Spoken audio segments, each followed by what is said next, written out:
Sudbury. There's a reason why we're called the Nickel City. From far and wide, the Big Nickel is known across our country, with thousands of Canadians paying reverence each and every year.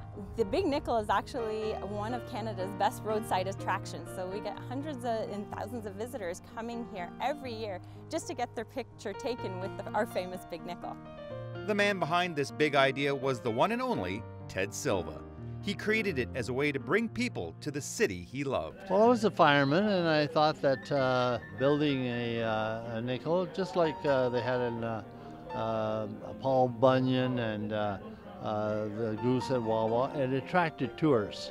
And so I says, I think that it would attract, a nickel would attract.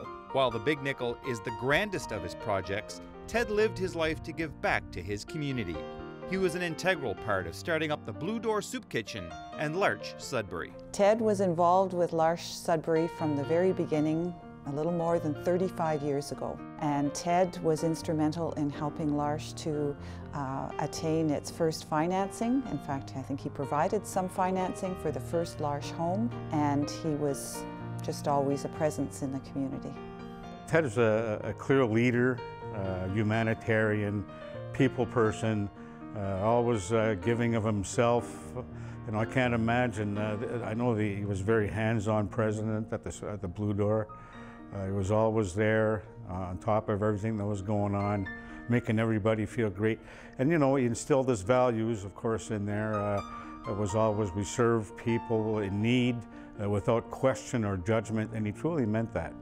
Ted Szilva. He was a man with big ideas and an even bigger heart. When people come to our city's greatest landmark, we're reminded of a man whose spirit continues to touch our lives each and every day. If you look at all the activities and the involvement in the community, it's just mind-blowing, the energy that this man had, and you know, like I say, a leader in the community, a good family man, a man of faith. He gave of himself, and the community benefited as a result. He just had a great way with people. He was also a smart guy and a good businessman, as we all know, and he brought those skills to L'Arche as well. He had a smile for everyone and remembered who you were, which always makes us feel good. I think it was in his nature to see a need or see an opportunity for something good and then to get behind it and work. And he worked very hard and dreamed big. And with all of that, he managed, with the help of God, whom he also depended on always, to live a pretty exceptional life, actually. He loved life and lived his life.